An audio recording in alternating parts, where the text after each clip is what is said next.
I'm Breah Himmelman, and this is the elementary music classroom at Chebucto Heights Elementary in Halifax, Nova Scotia. Music matters in elementary because it brings students together, and sometimes it's the only thing they look forward to in part of their days. I was that kid growing up that always looked forward to elementary music class, so I'm super happy to share my passion with the kids. A specific reason at Chebucto Heights why music really matters here is because we have tons of students who come in and don't speak any English. When they come to music class, they don't have to worry about language and stress about talking in music. They can look at me playing an ostinato on a xylophone and repeat it. I can sing and they can sing back to me with call and response. So it's really awesome to see students come into music class and feel comfortable to play their instruments without having to use language. Before I had the grant, it wasn't as colorful in here. We had a couple xylophones, a couple djembes, and it was kind of a struggle. I remember walking in and I'm like, how am I going to use like 4 or 5 instruments when I have class sizes of 32 kids? We made it work, but I felt like my students deserved so much more.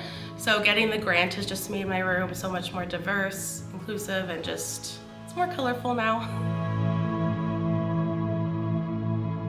The music program here is very diverse and inclusive. We have students that come from all over the world here, so I also my instruments to represent that as well. We have instruments from Africa, Jamaica, and all over the world. When the kids come in, they are moving right away, they're making music right away, they're creating together, playing together, singing together. So we do lots of ensemble group work on the xylophones and the djembes. We have lots of drumming circles, so we're moving at Chebucto Heights.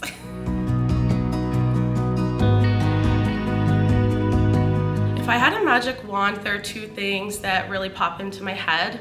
The first thing I would do is make sure every music educator has a classroom and the proper equipment to teach music with. For example, I've walked into a classroom as a new music teacher and it was completely empty and I didn't know where to turn. I didn't really have anybody to fund my program. So walking into that, it was very overwhelming.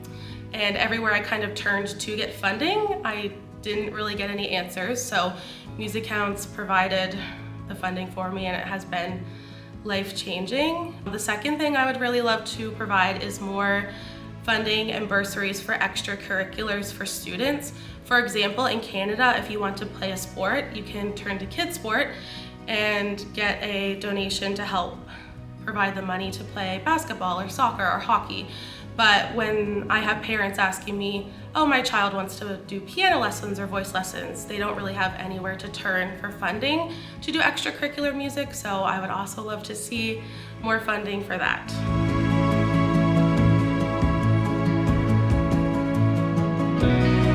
One of the biggest challenges in music education is the constant advocating for music to feel important. I know that it's important and lots of other people do, but sometimes music isn't seen as a necessity. So I feel because it's not always seen as a necessity, there is a lack of funding in music education. So the advocating is a really big struggle.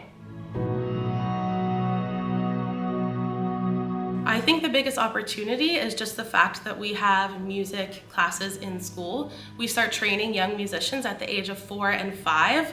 That can lead to choir, orchestra, band, violin lessons, and all sorts of things. It kind of branches off and it all starts in grade primary.